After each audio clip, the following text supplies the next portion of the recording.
Who was Greg Gumbel, pioneering U.S. sports broadcaster who died at 78? Who was Greg Gumbel, pioneering U.S. sports broadcaster who died at 78 with a career spanning more than 50 years?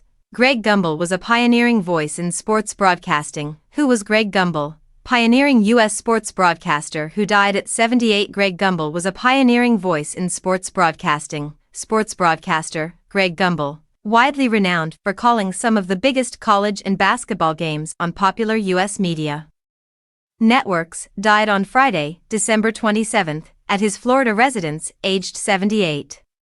Mr. Gumbel's death was confirmed by his family in a social media post released by CBS Sports, where he had worked since 1989. As per reports, he had been diagnosed with cancer. With a career spanning more than 50 years, Mr. Gumbel was a pioneering voice in sports broadcasting.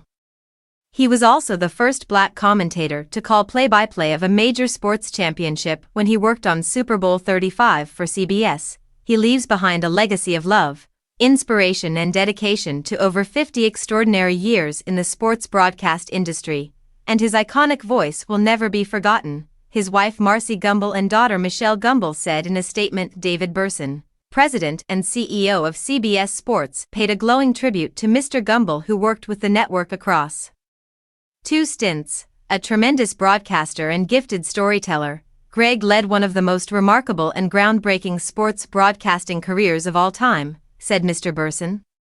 Social media users also recounted some fond memories of Mr. Gumbel and lamented that they would not be able to hear the booming voice in the commentary box again. Selection Sundays will never be the same again. R.I.P. Mr. Gumbel, said one user, while another added, had absolutely no idea how hard this would hit me. A third commented, so incredibly sad. So many March Madness memories of him. On a side note, I had no idea he was 78. Dude looked 20 years younger.